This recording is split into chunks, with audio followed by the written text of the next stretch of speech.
উত্তম নিশ্চিন্তে চলে অধমের সাথে, তিনিই মধ্যম যিনি চলেন তফাতে। উত্তর চরিত্রের অধিকারীর মনোবল এত দৃঢ় যে সে অধমের সাথে চলতে দ্বিধা করে না, ভয় পায় না। কিন্তু যারার মনোবল ক্ষীণ সে ছিটকে পড়ার ভয়ে অধমের কাছ থেকে দূরে থাকে।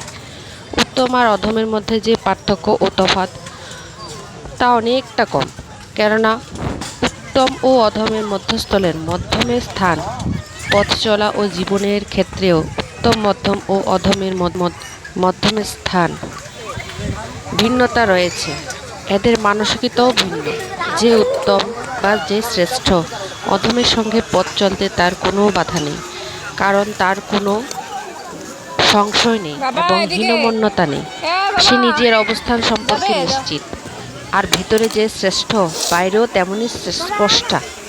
অধমের সাথে পথ চলতে উত্তমের মনে কোনো সংশয় থাকে না, কারণ অধমের সাথে তার পার্থক্য ও দূরত্ব খুবই স্পষ্ট। তার পদস্থানের সম্ভাবনা সেখানে থাকে না। কিন্তু সমস্যা হলো মধ্যমে, কারণ সে যেমন উত্তমের নিকটবর্তী তেমনই নিকটবর্তী অধমের। সে উত্তম হতে চায়, কিন্তু উত্তম হওয়ার সাধ্য তার নেই। আবার অধম হতে সে মোটেও চায় না। সামাজিক স্তরে এদের সংকট ও সমস্যাও অনেক। তাই তো বলেছে, উত্তম সবসময় নিশ্চিন্তে চলে অধমের সাথে, আর তিনিই মধ্যম যিনি চলেন তফাতে। ওরা সবসময় তফাৎ করে থাকে। মধ্যমরা না উত্তমের সাথে মেলামেশা বেশি করতে পারে এই ভয়ে যে ওরা তো অনেক শ্রেষ্ঠ, ওদের সাথে কিভাবে মেলামেশা করবে। আবার নিম্ন মানের যে ব্যক্তিরা আছে ওদের সাথেও বেশি মেলামেশা করতে পারে না, কারণ ওদের সাথে চললে উত্তম পর্যায়ে যারা আছে ওরা কি বলবে যে তুমি নিম্নমানের ব্যক্তিদের সাথে চলাফেরা করছো। সবসময় একটা হীনমান্যতার মধ্যে থাকে। তো তাই জন্য যারা মধ্যম তারা সবসময় মধ্যমই থেকে যায়, যারা উত্তম তারা উত্তম স্তরেই থেকে যায়।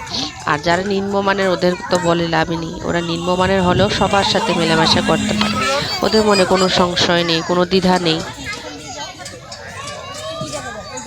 তাই বলছি, সমস্ত দ্বিধা বিঘ্ন বাধা সব দূর করে সবাই একসাথে মিলেমিশে থাকতে পারলে সবাই উত্তম হবে। কেউ কাউকে ঠকাতে পারবে না, কেউ কাউকে নিচু বলে কিছু বলতে পারবে না, নিম্নমানের মনে করতে পারবে না। সবাই একসাথে এগিয়ে চলতে পারবে। তো সেরকমই ফেসবুকে যারা পেজ ক্রিয়েটর করেছো, সবাই সবার হাত ধরে একসাথে যদি এগোয়, ছোট বড় যত আছে সবাই একসাথে পেরোলে, তাহলে আমি মনে করি যে মনিটাইজেশন পেতে ইস্যু হবে না, আর সবাই কম বেশ একটা অ্যামাউন্ট পেতে পারবে। আমরা যা কিছুই করছি অ্যামাউন্ট পাওয়ার জন্যই তো করা হচ্ছে না। তো অনেকে বলে ভিডিও করাটা ভীষণ খারাপ জিনিস, কেন ভিডিও করে। আজকাল মানে সোশ্যাল মিডিয়াটা জিনিসটা এরকম টাইপের হয়েছে না, প্রত্যেকটা ব্যক্তি মানে ছোট বড় যত লোক আছে সবাই একটা না একটা ছবি পোস্ট করেই থাকে। তো সেই পোস্ট থেকে যদি কিছু টাকা ইনকাম হয় তাতে মন্দ কিসের আমি তো বুঝতে পারছি না। ঘরে বসে থাকা থেকে যদি ঘরে বসে কোনো কাজ করে, কোনোখানে বেরোতে হচ্ছে না, কোনো কিছু না, জাস্ট একটা ছবি পোস্ট করে বোনাসটার মাধ্যমেও ইনকাম করা যেতে পারে। তো এর থেকে ভালো সুবিধা আর সুযোগ আমি মনে করি আর কোথাও হবে না। তো তাই বলছি, যারা নিন্দা করবে, ওদের খেয়ে দিয়ে কোনো কাজ নেই। নিন্দুকদের কাজই নিন্দা করা, কারোর কথায় কান না দিয়ে নিজের কাজ নিজে করে যাও, সফলতা একদিন আসবেই। এইসবের চক্করে পড়ে শুধু মনোবল হারানোর কোনো দরকার নেই। আর এসব শুনলেও মনোবল হারিয়ে যায়, শুনলে একদম ডাইরেক্ট ইগনোর। তো নিজে যা করতে চাইছো যদি একমত হয়ে থাকো, একদম দৃঢ় নির্দিষ্ট একটা ডিসিশন নিয়ে থাকো, তাহলে ওটা নিয়ে কাজ করতে থাকবো। সফলতা একদিন অবশ্যই আসবে, হয়তো বা একটু আস্তে আসবে, কেউ একটু তাড়াতাড়ি আসে, কিন্তু আসবে ঠিক। তো এই আজকে আমার একটা মোটিভেশনাল ভিডিও পোস্ট করার খুব ইচ্ছে ছিল অনেক দিন ধরে। কেমন লাগলো অবশ্যই জানাবে। তো সবাইকে বাই, সবাই ভালো থেকো, সুস্থ থাকো। আর 60,000 মিনিটের যে ওয়াচ টাইমটা ওটা আমারও এসেছে, কিভাবে কমপ্লিট করবো জানি না।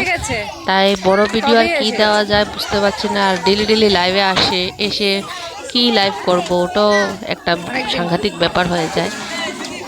তো তার জন্য এরকম ভিডিও ছাড়তে পারো আমার মতো ছোট ছোট কিছু নীতিমূলক কথাবার্তা বলে।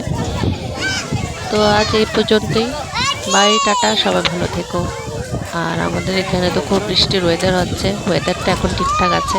তোমাদের এখানে কীরকম ওয়েদার আছে বলবে, অবশ্যই জানাবে। তো বাচ্চাদেরকে নিয়ে সেদিন পার্কে গিয়েছিলাম, ওইটার ভিডিওটাই দিলাম। কেমন লাগবে জানাবে আমাকে। সবাই ভালো থেকো, সুস্থ থেকো, টাটা। আবার একটা ভিডিওতে দেখা হবে সবার সাথে।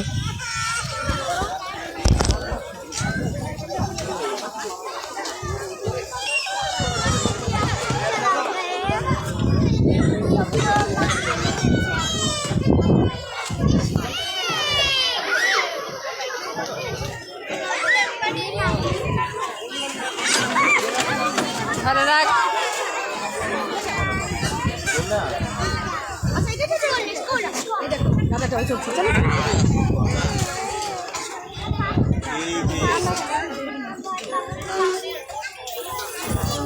ধরে রাখ।